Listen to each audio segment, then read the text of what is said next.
আমন্ত্রণ জানাচ্ছি আপডেট সংবাদে। শুরুতেই জানিয়ে দিব গুরুত্বপূর্ণ শিরোনাম, এরপরেই থাকবে বিস্তারিত। দর্শক, হাজির হয়েছি নতুন আন্তর্জাতিক আপডেট সংবাদ নিয়ে। আমাদের হাতে থাকা সর্বশেষ 10টি গুরুত্বপূর্ণ আন্তর্জাতিক আপডেট সংবাদ থাকবে। শুরুতেই থাকবে অত্যন্ত গুরুত্বপূর্ণ সংবাদ। আপনারা জানেন, বর্তমানে হামাস এবং ইসরায়েলের মধ্যে ভয়ঙ্কর যুদ্ধ চলছে। এরই পরিপ্রেক্ষিতে ইয়েমেনিদের ভয়ে লোহিত সাগরের পথ পাল্টেছে বিখ্যাত পশ্চিমা কোম্পানি। আরো বহুজাতিক বাহিনী গড়ে লোহিত সাগরে হুতিদের হামলা বন্ধ করা যাবে না। এদিকে লোহিত সাগরে আরো 2 জাহাজে হামলা হুতিদের এবং লোহিত সাগরে হামলা অব্যাহত রাখার ঘোষণা হুতি বিদ্রোহীদের। দর্শক, এবারে জানাবো হামাসের ভয়ঙ্কর তাণ্ডব। ভয়ঙ্কর হামলায় গাজায় আরো 2 ইসরায়েলি সেনা নিহত। এদিকে মার্কিন নেতৃত্বাধীন রেড সি টাস্ক ফোর্সে যোগ দিবে না রাশিয়া। আরো জানাবো ইসরায়েলি গণহত্যার বিরুদ্ধে ইউরোপে যেভাবে মানুষের ঢল নামছে। ভিউয়ার্স, এ সম্পর্কে আপনার মূল্যবান মতামত আমাদের কমেন্টস বক্সে জানিয়ে দিন এবং লিখে দিন আপনার মূল্যবান মতামতগুলো। এদিকে সাইবার হামলা ইরানের 70% পেট্রোল পাম্প বন্ধ, অভিযোগ ইসরায়েলের বিরুদ্ধে। জানিয়ে দিব গুরুত্বপূর্ণ সংবাদ। ইসরায়েল হামাস যুদ্ধের সর্বশেষ পরিসংখ্যান বলছে, ইসরায়েলের হামলায় গাজা নিহত 19,500, শিশুই 7,700। এবং সর্বশেষ গুরুত্বপূর্ণ সংবাদ জানিয়ে দিব, আমেরিকায় হামলা চালানোর মতো সক্ষম ব্যালিস্টিক ক্ষেপণাস্ত্র পরীক্ষা করল উত্তর কোরিয়া। শুনছিলেন সংবাদ শিরোনাম, এখন বিস্তারিত। তার আগে অনুরোধ থাকবে ভিডিওতে একটি লাইক দিন এবং কমেন্টস করে জানিয়ে দিন কোন জেলা থেকে বা কোথা থেকে আমাদের সঙ্গে যুক্ত রয়েছেন। ইয়েমেনিদের ভয়ে লোহিত সাগরের পথ পাল্টাচ্ছে বিখ্যাত পশ্চিমা কোম্পানি। বহুজাতিক বাহিনী গড়ে লোহিত সাগরে হুতিদের হামলা বন্ধ করা যাবে না। লোহিত সাগরে আরো 2 জাহাজে হামলা হুতিদের এবং লোহিত সাগরে হামলা অব্যাহত রাখার ঘোষণা হুতিদের। গাজা ইসরায়েলের অব্যাহত হামলায় সোচ্চার রয়েছে ইয়েমেনের বিদ্রোহী গোষ্ঠী হুতিরা। লোহিত সাগরে একের পর এক জাহাজে হামলা চালিয়ে আসছে এই গোষ্ঠীটি। ইয়েমেনের এই গোষ্ঠীর হামলার পিছু হটেছে পশ্চিমা কোম্পানি শিপিং জায়ান্ট মার্স। তারা তাদের যাতায়াতের পথও পাল্টে ফেলেছে। আজ CNN এর এক প্রতিবেদনে এই তথ্য জানানো হয়েছে। বিখ্যাত এই কোম্পানিটি জানিয়েছে, তারা এখন আর লোহিত সাগর দিয়ে জাহাজ পরিচালনা করবে না। এর পরিবর্তে তারা এখন আফ্রিকার দক্ষিণাঞ্চল ঘুরে যাত্রা করবে। হুতি সেনাদের ক্রমাগত হামলার কারণে এখন পদক্ষেপ নিয়েছে কোম্পানিটি। ইয়েমেনের ইরান সমর্থিত হুতি বিদ্রোহীরা আজ বলেছে, যুক্তরাষ্ট্র একটি নতুন বহুজাতিক সামুদ্রিক সুরক্ষা বাহিনী গড়ার ঘোষণা দেওয়া সত্ত্বেও তারা লোহিত সাগরে জাহাজ হামলা বন্ধ করবে না। এএফপির এক প্রতিবেদন থেকে তথ্য জানা গেছে। প্রতিবেদন অনুসারে হুতির জ্যেষ্ঠ কর্মকর্তা মোহাম্মদ আল বুখাইতি এক্সে বলেছেন, যুক্তরাষ্ট্র সমগ্র বিশ্বকে সংগঠিত করতে সফল হলেও আমাদের সামরিক অভিযান বন্ধ হবে না। এতে আমাদের যত ত্যাগ স্বীকার করতে হোক না কেন করব। বুখাইতি আরো বলেছেন, বিদ্রোহীরা কখনোই তাদের হামলা বন্ধ করবে যখনই ইসরায়েল গাজা অপরাধযোগ্য বন্ধ করবে এবং অবরুদ্ধ জনগোষ্ঠীর কাছে খাদ্য, ঔষধ ও জ্বালানি পৌঁছাতে দেওয়া হবে। গতকাল লোহিত সাগরের মধ্য দিয়ে জাহাজে হামলায় হুতিদের ক্ষেপণাস্ত্র ড্রোন হামলা দমনের জন্য 10 জাতির জোট ঘোষণা করেছে। ব্রিটেন, ফ্রান্স ও ইতালি এই বহুজাতিক নিরাপত্তা উদ্যোগে যোগদানকারী দেশগুলোর মধ্যে রয়েছে।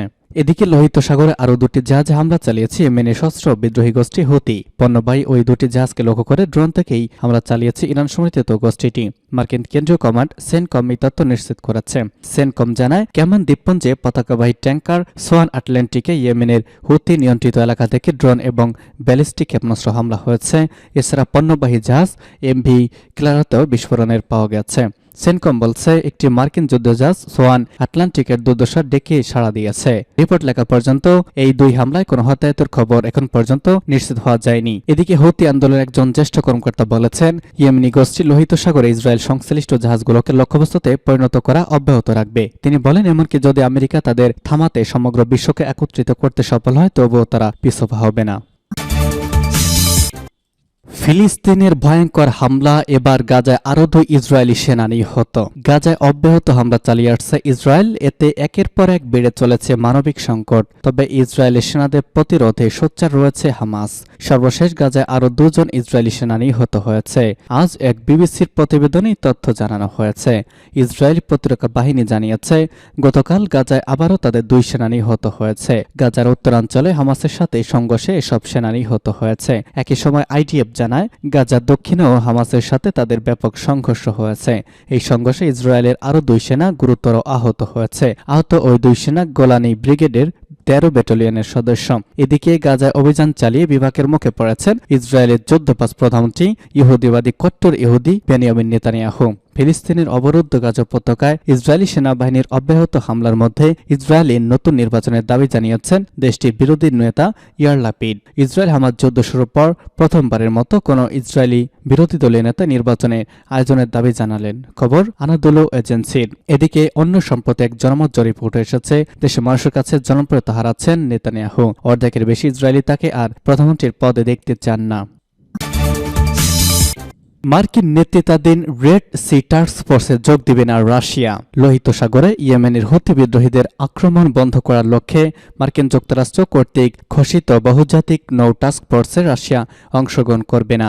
ক্রেমলিনের মুখপাত্র দিমিত্রি পেসকভ এই তথ্য নিশ্চিত করেছেন, খবর আল জাজিরার। খবরে বলা হয়েছে, লোহিত সাগরে ইয়েমেনের হুথি বিদ্রোহীদের আক্রমণ বন্ধ করার লক্ষ্যে এখন পর্যন্ত 10টি দেশ রেড সি টাস্ক ফোর্সে যোগ দিতে সম্মত হয়েছে। এই নৌজোটে অংশ নেবে Bahrain, Canada, France, Italy, Netherlands, Norway, Seychelles, Spain, যুক্তরাজ্য এবং যুক্তরাষ্ট্র। কিন্তু রাশিয়াতে অংশ নেবে না। দিমিত্রি পেসকভ এই তথ্য নিশ্চিত করেছেন। তিনি বলেছেন, আমরা অপারেশনে অংশ নিচ্ছি না।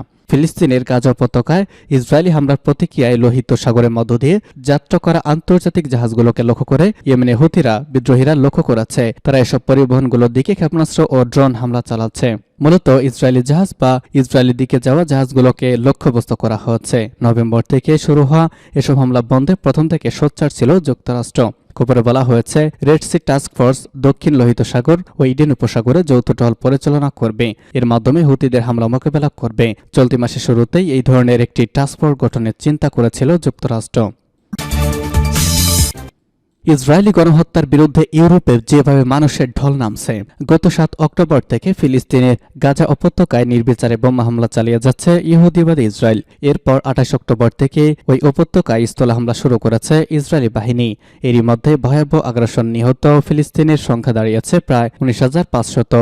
এর মধ্যেই 70% নারী এবং শিশু। আহত হয়েছে 52,000-এর বেশি মানুষ। এর মধ্যে 15,000 বেশি নারী ও শিশু।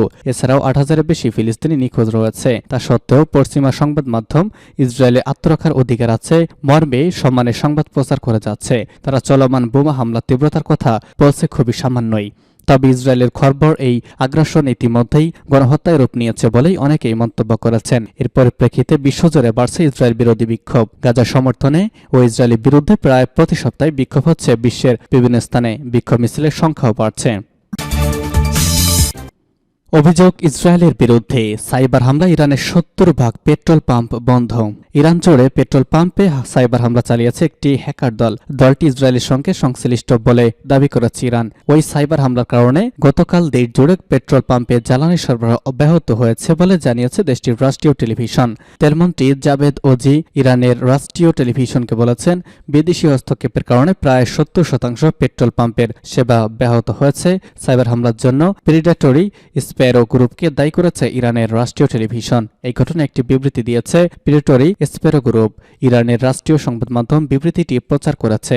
এতে বলা হয়েছে, জরুরি পরিষেবা খাতের সম্ভাব্য ক্ষতি এড়াতে নিয়ন্ত্রিত উপায়ে এই সাইবার হামলা চালানো হয়েছে।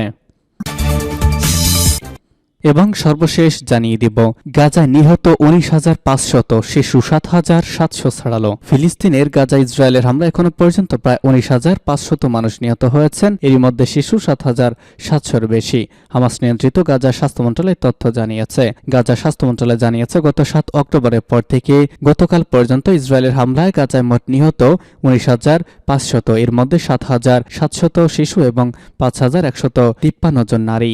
ইসরায়েলি হামলায় গাজায় আহত হওয়ার সংখ্যা 52,286। তাদের মধ্যে শিশু 8,663 এবং নারী 6,327 জন।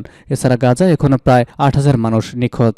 অন্যদিকে 7 অক্টোবরের পর থেকে গতকাল পর্যন্ত অধিকৃত পশ্চিম তীরে ইসরায়েলি বাহিনীর অভিযানের সময় 301 জনের প্রাণ গেছে।